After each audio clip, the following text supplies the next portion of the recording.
कमियां तो सब में होती हैं, लेकिन उनसे इस तरह पा सकते हैं पार, तभी मिलेगी सफलता।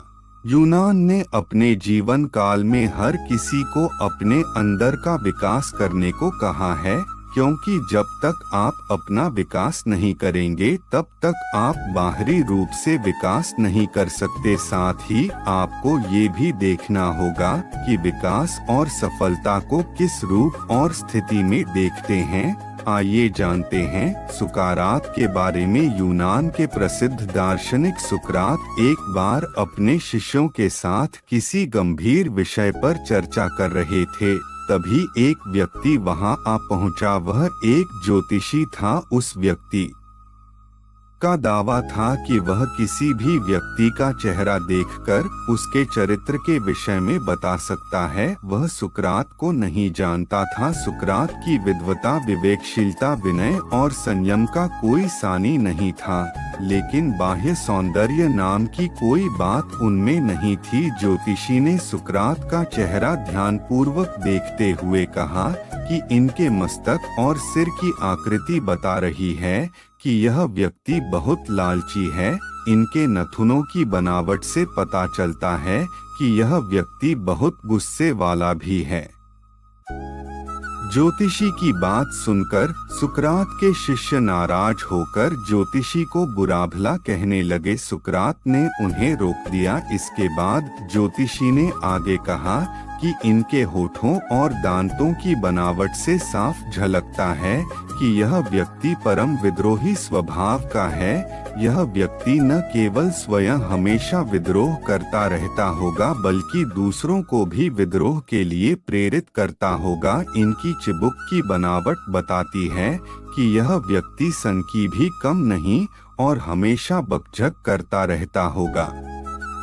अपने बारे में यह सब सुनकर सुकरात मुस्कुराए और उन्होंने ज्योतिषी से कहा कि आपने मेरे विषय में जो बातें बताई हैं सब सच हैं। यह देखकर उनके शिष्यों ने सुकरात से इसका रहस्य बताने की प्रार्थना की। सुकरात ने कहा कि ज्योतिषी ने जो कुछ बतलाया है वह सब सत्य है। मनुष्य दुर्गुणों का पुतला है और मुझ में भी वे सारे दुर्गुण हैं जो ज्योतिषी ने बतलाए हैं। प्रश्न उठता है कि आप सबको मुझ में वे दुर्गुण क्यों दिखाई नहीं पड़ते? मुझ में वे दुर्गुण इसलिए दिखाई नहीं पड़ते क्योंकि मैं अपने विवेक और संयम से उन पर अंकुश लगाए हुए हूँ। जिस दिन मेरा विवेक और संयम नष्ट हो जाएंगे, ये सारे दुर्गुण मुझ में भी नजर आने लगेंगे। हम सब की स्थिति भी सुकरात जैसी ही होती है। हम सब में अनेक कमियां और दुर्गुण हैं, यह स्वाभाविक भी है। इसके बावजूद हम में से कई इन दुर्गुणों को दूर करने का प्रयास करते हैं और दुर्गुण रहित भी हो जाते हैं। पर आखिर कैसे? मनुष्य एक विवेकशील प्राणी है। मानवता इसी में है कि हम किसी भी तरह प्रयास करके न केवल अपने दुर्गुणों पर अंकुश लगाने का प्रयास करें, बल्कि उन्हें सद्गुणों में बदलने की कोशिश भी करते रहें। कोई यह कहे कि उसमें दुर्गुण या गलत आदतें नहीं हैं, तो यह सत्य नहीं है। हम सब में ही अनेकानेक छिपे हुए दोष विद्यमान हैं। क्रोध पर नियंत्रण से हम धैर्यवान बन जाते हैं, तो अहंकार को त्यागने से विनम्र हमारे जितने भी सद्गुण हैं, वे सब दुर्गुणों पर विजय पाने के कारण ही हैं।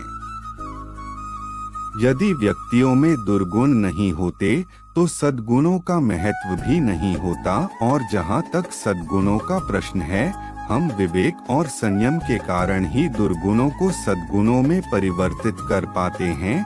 यदि हम में दुर्गुण हैं तो कोई बात नहीं, विवेक का अभाव नहीं होना चाहिए। हमें अपने मन पर काबू पाने का प्रयास करते रहना चाहिए। यही वास्तविक योग है। विवेक को मरने मत दीजिए। विवेक के अभाव में हमारा विनाश निश्चित है। विवेक के इस्तेमाल से ही हम अपना आंतरिक और बाह्य विकास कर सकते हैं।